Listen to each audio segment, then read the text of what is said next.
কোথায় মা?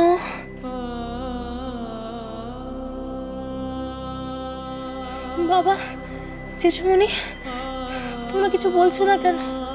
বলো না ও কোথায়? বৌরানী, তোমার এখন রেস্টের দরকার। আমরা সবাই তোমার সাথে পরে কথা বলবো। আমাকে শুধু বলো ও কোথায়। অরূপ, ডাক্তারকে বলো যে ওর সেন্স এসে গেছে। একটু বাইরে আসি, কথা আছে।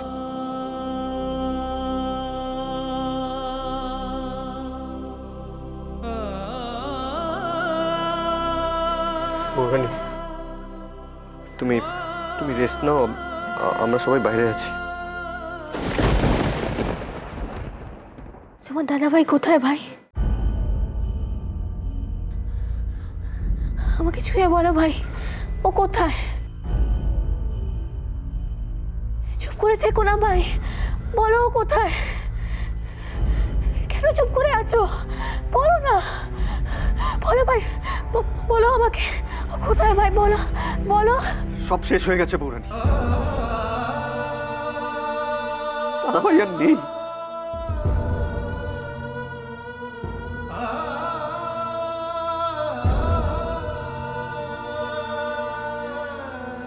কি হয়েছে? কি বললে তুমি? কি হয়েছে ওর? দাদা ভাইয়ের গাড়ি ব্লাস্ট করেছে বৌরানী।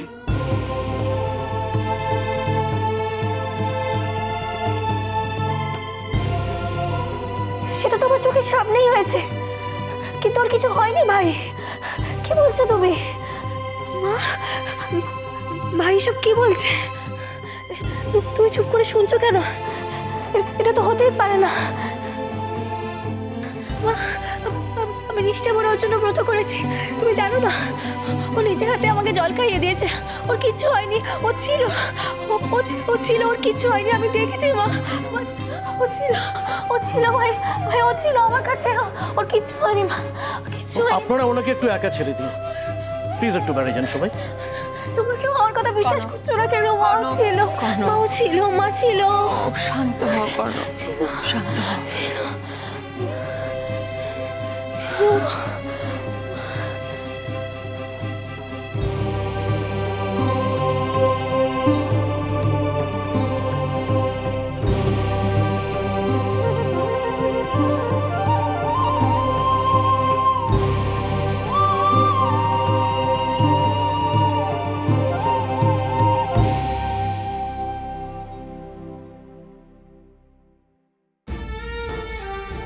পিসু,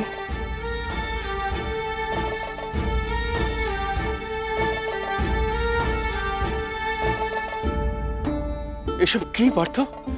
সবকিছু কি করে এভাবে? দাদা, প্রাইমারি ইনভেস্টিগেশনে যা পাওয়া গেছে তার থেকে এটা মনে হচ্ছে যে গাড়িতেই বম্ব ফিট করা ছিল। ইম্প্যাক্টে আশপাশের গাছগুলো পর্যন্ত পুড়ে গেছে। এর মানে হলো যে বা যারা এই কাজ করেছে তারা চেয়েছে কোনোভাবেই যাতে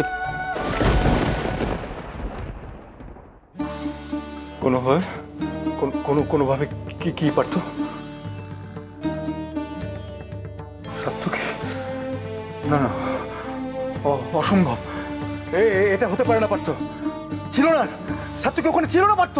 ভগবানের দয়ায় দাদা, যদি সেটা হয় তাহলে তো আমি জানি না, যে কাজ করেছে তাকে ধরে যে শাস্তি দেব সেরকম মানসিকতাও আমার এখন। দাদা, আপনারা এখন প্লিজ বাড়ি যান। দিদি, মা, ওরা ওরা কেমন আছেন, কি করছেন গড নোস। আপনারা যান, আমি এখানে থাকছি, যান। পিসু, একটা কোথাও ভুল হচ্ছে পিসু। আমার মনে হয় আমরা যেটা ভাবছি সেরকম কিচ্ছুই হয়নি। দাদাভাই ঠিক আছে, আমার মনে হয় দাদাভাই অন্য কোথাও আছে। তুমি প্লিজ পিসু একটু লোকজন লাগিয়ে ভালো করে খোঁজ নাও প্লিজ। Control yourself Avro. কি হলো পিসু? তোমার বিশ্বাস হচ্ছে না আমার কথা? আমি বলছি দাদাভাই আমাদেরকে ছেড়ে যেতে পারে না। কন্ট্রোল ইয়োরসেলফ অব্রো, তোমার সামনে এখন অনেক দায়িত্ব। Please try to understand this. কি করে মেনে নিচ্ছ পিসু তুমি এটা? তোমার মনে হয় যার সাথে এত ভালোবাসার মানুষ তার এরকম কিছু একটা হতে পারে? আর বৌরানীর মতন একজন ভালো মানুষ যার সাথে আছে, যার ওয়াইফ, তার কি করে এরকম একটা ক্ষতি হতে পারে পিসু? কনক এখন অত্যন্ত সেন্সিটিভ অবস্থায় আছে অভ্র। আমাদের উচিত ওর সামনে বুঝে চলা। কি বুঝতে চাও তুমি? দাদা ভাই কিচ্ছু হয়নি, দাদা ভাই ভালো আছে, I am damn sure about it. তুমি প্লিজ কিছু একটা করে দাদা ভাই খোঁজ নাও প্লিজ। পার্থ, বাস্তব যাই হোক না কেন, আমার মন, আমার বোধ এসব কিছু মানতে চায় না। মেনে নিন ছোট বৌদি, দেখবেন কষ্টটা কম হবে। কষ্ট আমার অনেক কমে গেছে কনকের কথা শুনে। চোখের সামনের সব অন্ধকার কনকের কথায় ধুয়ে মুছে গেছে পার্থ। কি অদ্ভুত জোর দিয়ে বললো সাত্তুকে ওর সঙ্গে ছিল, ও দেখেছে সাত্তুকিকে। আউট অফ শক এ কথা বলেছে বৌরানী। ছোট বৌদি, আমাদের কনককে এখন অত্যন্ত কেয়ারফুলি হ্যান্ডেল করতে হবে, নাহলে মানসিকভাবে ও হয়তো। ওর ভক্তি, ওর বিশ্বাসে কোনো ফাঁক নেই পার্থ।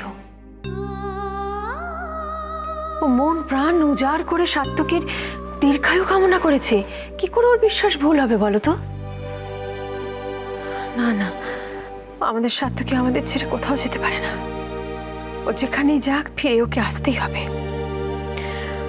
ওকে আমাদের মাঝখানে ফিরে আসতে হবে পার্থ। ডক্টর, কনক কনক কিরম আছে? আপনাদের জন্য একটা খবর আছে, তবে সেটা ভালো না মন্দ এখনই বলা যাচ্ছে না। কি খবর বলুন না আমাদের একটু। বৌরানী মা হতে চলেছে। হ্যাঁ? কি কি কি বলছো ওর? আর ব্যাপারটা অল্প দিনেরও নয়। অদ্ভুতভাবে বৌরানী নিজেও কিছু হয়তো বুঝতে পারেনি। তবে এখন যেটা হয়েছে সেটা কিন্তু কিন্তু কি অরূপ, কি? আমি তো এটাই ভাবছি, এত কিছুর পরেও যদি তিস্তা জাঁকিয়ে বাড়িতে বসে তাহলে তো ব্যাস হয়ে গেল, আমাদের সাড়ে সর্বনাশ। জন্য তুই বলি ভাবিয়া করিও কাজ করিয়া ভাবিও না। আরে আমার প্রথম থেকেই তোর ওই তিস্তার সঙ্গে মিলে কাজ করাটা পছন্দ ছিল না, যদিও কিছু বলিনি কো। তুই নিজেই ভেবে দেখ না, তিস্তার সঙ্গে মিলে কনকের ক্ষতি করা মানে তো নিজের নাক কেটে অন্যের যাত্রা ভঙ্গ করা। নিজের নাককে বলছো, ও মাথা হাত পা সবকিছু কেটে বসবে। আর মা, একটা কথা ভেবে দেখো তো, এখন বাড়িতে কারোর কোনো হুঁশ নেই। সবকিছুর মধ্যে যদি তিস্তা আবার পাওয়ার অফ অ্যাটর্নি নেয় তাহলে ব্যাস হয়ে গেল, আমি আমার বাচ্চাদের নিয়ে একেবারে পথে বসবো। যা হলো ভালো হলো না রে ঝিলমিল। যাই হোক না কেন, কনকের তো মনটা উদার। বল, কনকের যে ক্ষতি করতে চাইবে তার কি কোনোদিন ভালো হতে পারে? হ্যাঁ, পাপ লাগবে না গো। কি গো মা, এই শোনো, তুমি বসো বসো, এখানে বসো। তোমার কি হয়েছে বলো তো? আমি মরছি আমার নিজের জ্বালা, আর এদিকে তুমি কন কন করে যাচ্ছ। সত্যি আরে বাবা, তোর জন্যই তো বলছি। কনক হাজার হোক আপন, তোকে ফেলে দিত না। আর তিস্তা, ওর তো বিবেকের বালাই অব্দি নেই। আয় আয়, কি হবে রে ঝিলমিল?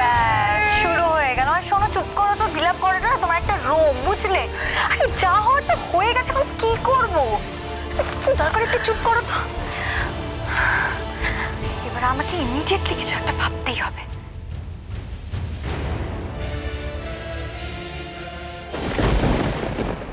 খাওয়া দাওয়া ঠিক মতো হয়নি। তাছাড়া নানা কারণের জন্য বৌরানীর শরীর কিন্তু খুব দুর্বল। এই অবস্থায় পড়ে গিয়ে যেভাবে চোট পেয়েছে তাতে তাতে তাতে কি অরূপ? বাবা, আমি ঠিক শিওর নই। তবে এই সমস্ত কারণের জন্য বেবির সুস্থ থাকাটা কিন্তু প্রশ্নের মুখে। ও ভগবান!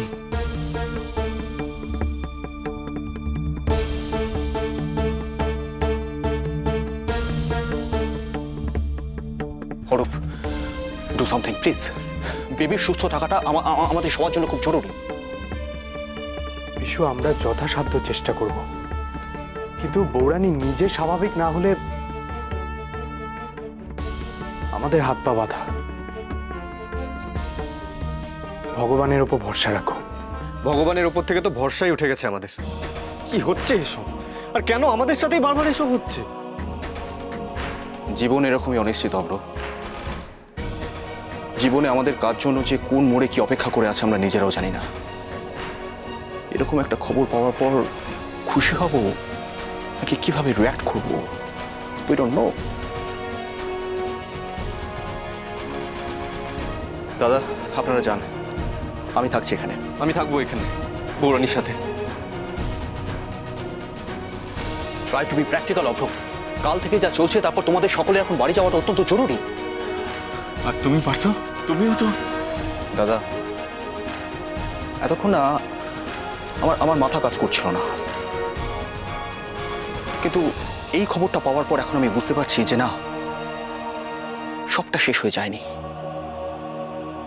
ভগবান এখনো আমাদের জন্য অনেক কিছু বাকি রেখেছে এবং সেটা পাওয়ার জন্য আমাকে বিষ গাছগুলোকে উপড়ে ফেলতে হবে,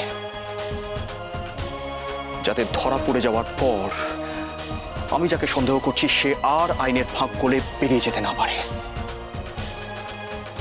না